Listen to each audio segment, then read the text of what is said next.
Hi everyone, welcome back to my channel. My name's Laura Daniela and today I will be giving you guys some tips and tricks for beginners. So if you want to see some of those, then just keep on watching. I'm going to be giving you guys 10 tips that I have for you guys that I would love to have known at the beginning when I was starting my makeup channel or when I was starting to do makeup, because these are very simple tips, but yet a lot of people nowadays don't know them or aren't very familiar with them. The first tip that I have for you guys are moisturizers, which is a little bit of skincare. So with skincare, a lot of people believe that, you put on a good foundation or a good concealer, powder, whatever, that it's going to cover a lot of things that are wrong with your skin types. But that's not the case. The case with skincare is that it starts from the very beginning when you start your makeup in the morning, every night. Good moisturizer, exfoliating. If you have oily skin, if you have dry skin, if you have combo, acne, anything that works for you, for your skin, best for you. I do use the L'Oreal Hydrate Genius moisturizer, and there is one for oily skin as well, and I do that every day and every night, and it has changed my skin enormously because it just gives it a healthier look, it gives it a smoother texture to it, everything. And when I do put my foundation on, it does feel a lot smoother. So you just have to go in store, even drugstores are really good, high-end, anything that you're comfortable with, and just make sure you have a steady skincare routine. If you do it every other day, every night, twice a week, something that's going to work for your skin. Tip number 2 that I have for you guys are primers. I know that nowadays primers are a big part of makeup and that everybody thinks it's such a common thing, but maybe it's not. A lot of people nowadays don't even put a primer because they think that with the moisturizer or just with the foundation it's going to last, and that's not the case here. A moisturizer and a primer work just as good as anything else that you put before, but a primer, you have so many different things that are going to go. There's different types of primers. You have oily ones, you have one for oily skin, you have one for dry skin, for illuminating, for redness, or to keep your makeup in place, which are long-lasting primers. And there is combo ones, there's types that have blur and illuminate, blur and hydrate, depending on what type of look you're going for and what type of foundation you're putting on, the primers that you're going to have. And some people say, I have combo skin, how am I going to do that with primers? Simple. You are going to use 2 different type of primers or buy one that has the same effect. Let's say if I were oily on my T's area but I'm dry on the outside, then I applied the primer that suits the areas best. So it's okay if you use 2 primers, that's fine, for the areas that you need. But just make sure you're using the primer that fits the best for you, because what works for me may not work for you. So just find something that goes best with your skin. Tip number 3. This is a very, very big one that I have.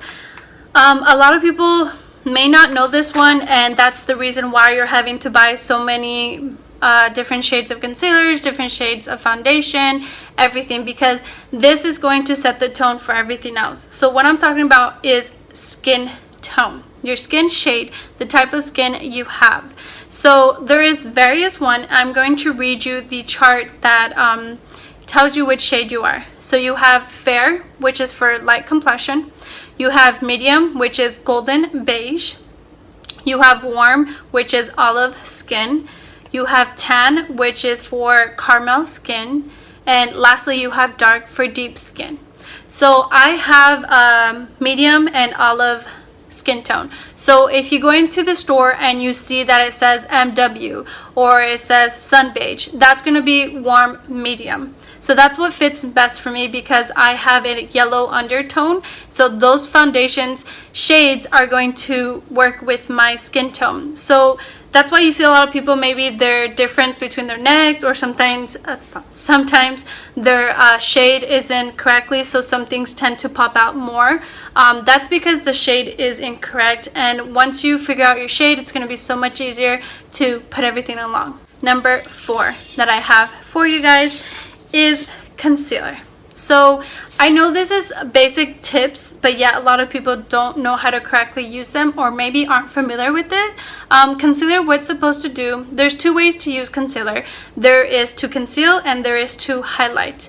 So when you conceal, that shade will be maybe one shade, maybe two shades lighter than your foundation.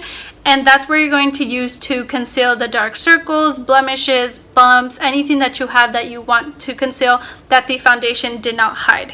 If you want to highlight your face, then you're going to go maybe 3 shades up. So, that's when you see light medium, warm medium, you have light medium.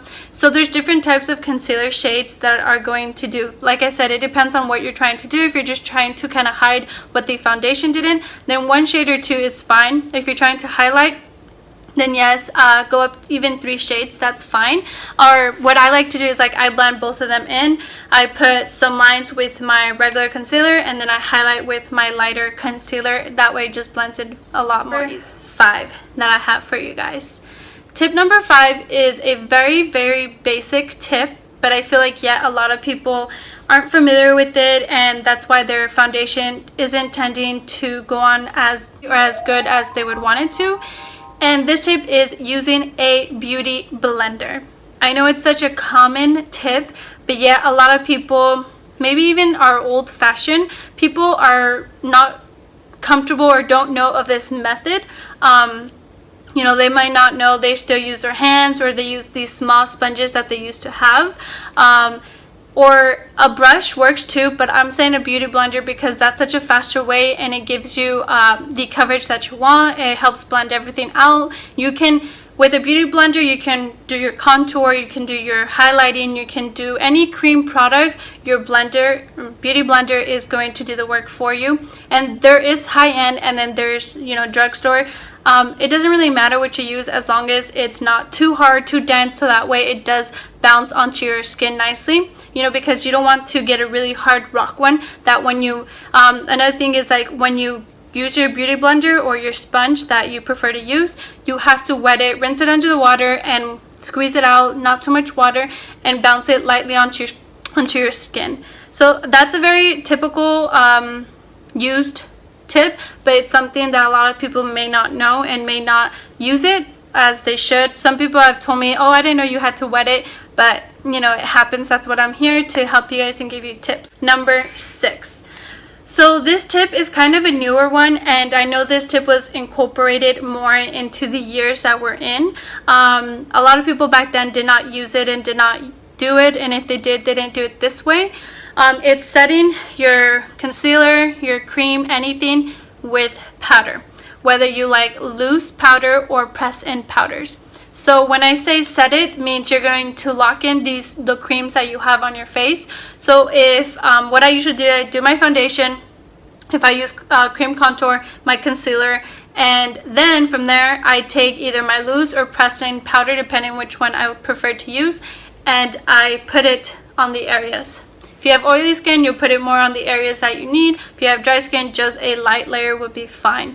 So setting your creams and anything like that, it's going to help the other powders come. I know some people have said, oh, I did my foundation and then I tried to go in with some bronzer and it started to patch up or start to break up. That is because you didn't set your foundation or your concealer, because cream with powder don't go good. It's powder on powder, cream on cream.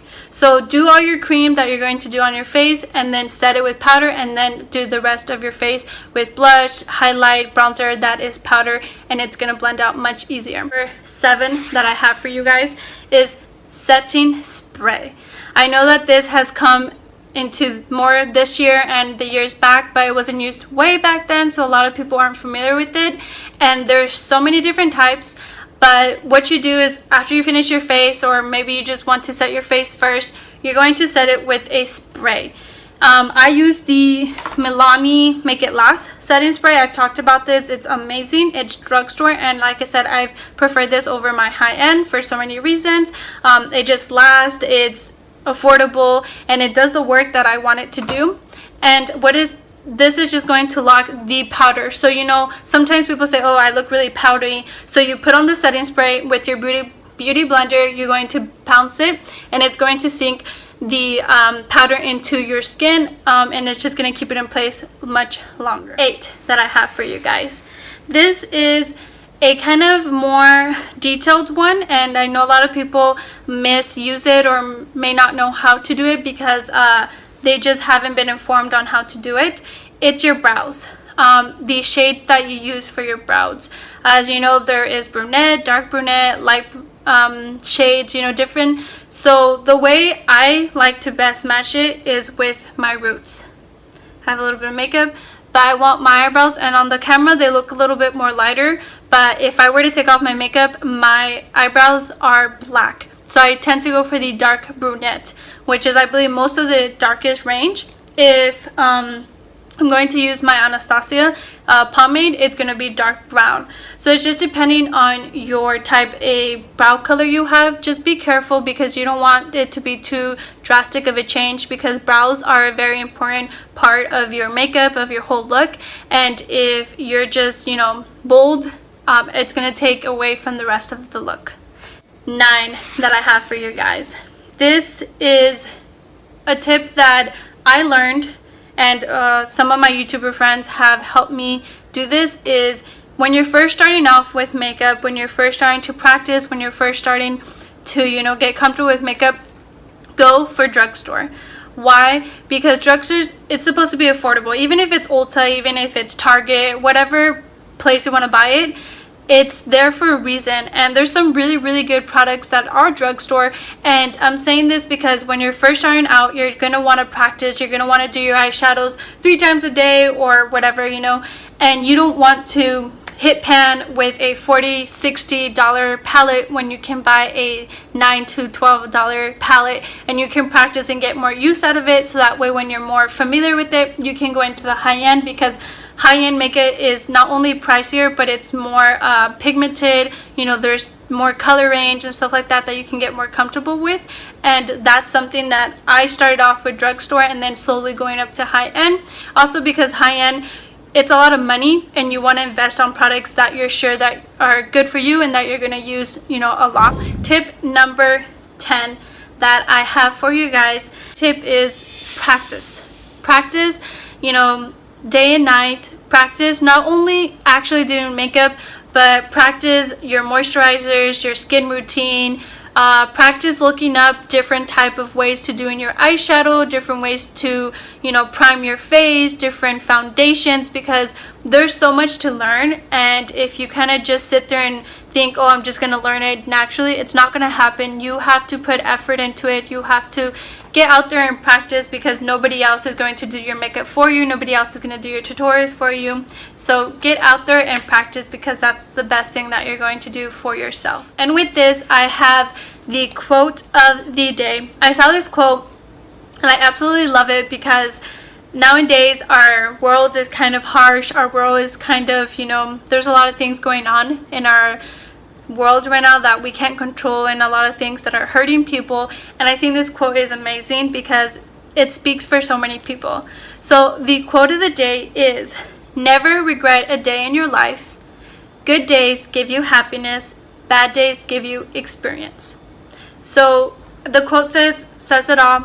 You know, your bad days are going to move on. You know, yesterday could have been your bad day. Today is your tomorrow. So just keep going and know that you are going to have good and bad days regardless of your age, your situation.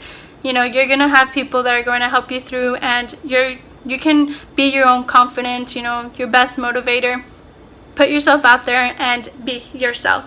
Thank you everybody for watching, and don't forget to subscribe, give this video a thumbs up, and follow me on all my social media. Bye!